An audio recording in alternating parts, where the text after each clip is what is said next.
Greetings, fellow travelers. And as you may already notice, I have the mask on. So you know what that means. I'm going to be covering Skyrim content. So I'm going to be starting a little series where I read from the 3 volumes of the Skyrim library. As many of y'all know, there are numerous books to be found in the actual game of Skyrim, and these books contain a good chunk of them. I don't think all of them, but a good chunk. And knowing most of y'all don't read them. So I'm going to be doing that for you. So I'm going to be starting off this episode, anyways, with the Volume 1, The Histories of Skyrim. And no, I will not be reading with the mask on, because it's not going to sound as good. So I'm going to transition, and I hope you enjoy the series. So yeah, let's get started.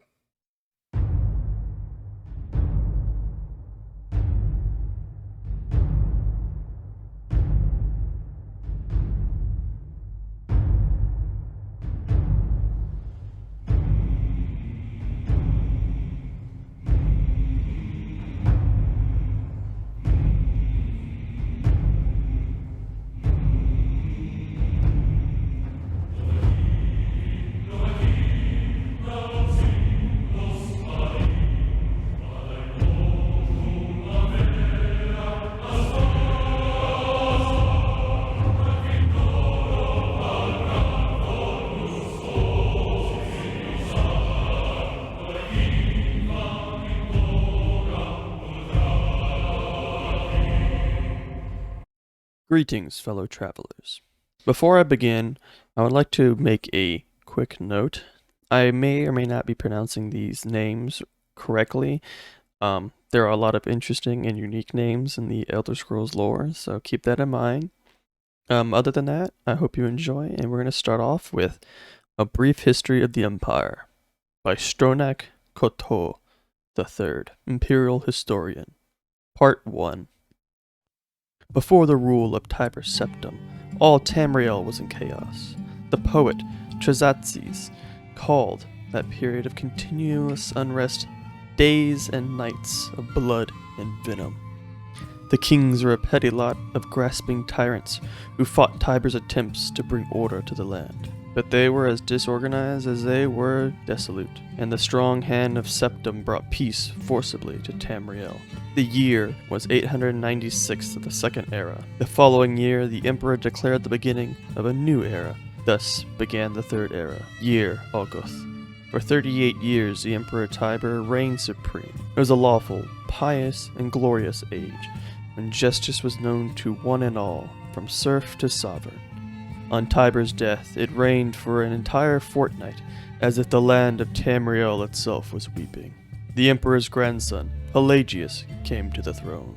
Though his reign was short, he was as strong and resolute as his father had been, and Tamriel could have enjoyed a continuation of the Golden Age.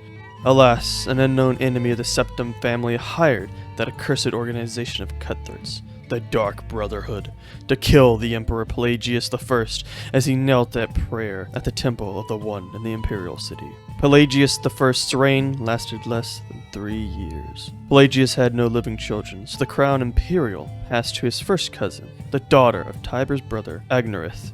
Kintara, former queen of Silvanar, assumed the throne as Kintara I. Her reign was blessed with prosperity and good harvests, and she herself was an avid patroness of art, music, and dance. Kintara's first son was crowned after her death, the first emperor of Tamriel to use the name Uriel.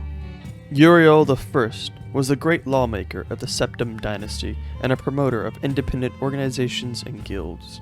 Under his kind but firm hand, the Fighters Guild and the Mages Guild increased in prominence throughout Tamriel.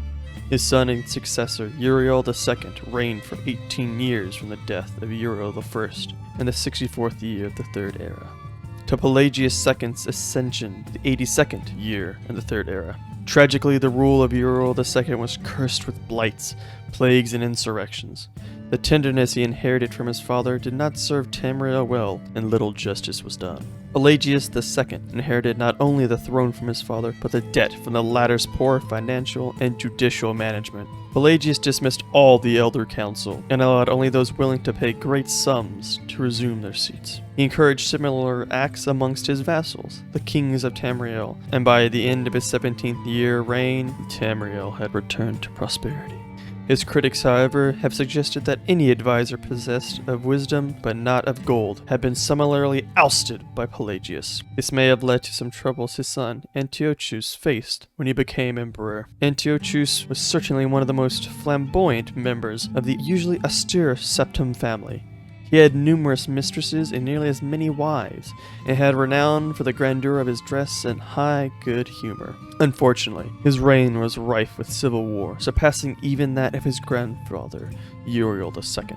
The War of the Isle, in the 110th year of the Third Era, 12 years after Antiochus assumed the throne and nearly took the province of Somerset away from Tamriel.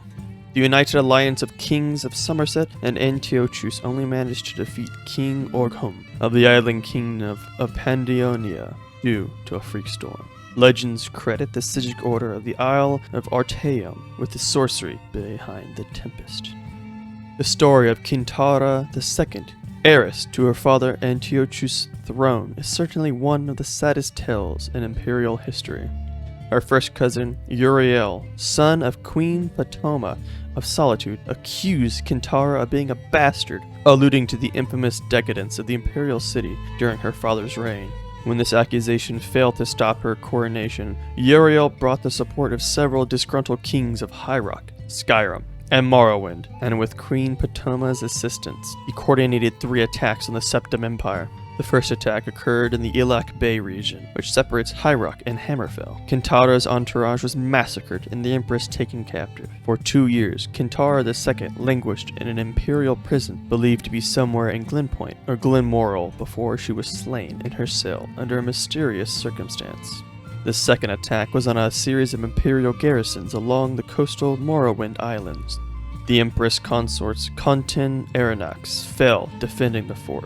The third and final attack was a siege of the imperial city itself, occurring after the Elder Council had split up the army to attack western High Rock and eastern Morrowind. The weakened government had little defense against Uriel's determined aggression, and capitulated after a fortnight of resistance. Uriel took the throne that same evening and proclaimed himself Uriel III, Emperor of Tamriel. The year was the 21st year of the Third Era. Thus began the War of the Red Diamond. Skyrim Calendar. There are 12 months in a year. They are: 1st, Morning Star; 2nd, Sun's Dawn; 3rd, First Seed; 4th, Rain's Hand; 5th, Second Seed; 6th, Mid-Year; 7th, Sun's Height; 8th, Last Seed; 9th, Hearthfire; 10th, Frostfall; 11th, Sun's Dusk; and 12th, Evening Star. There are 7 days in a week.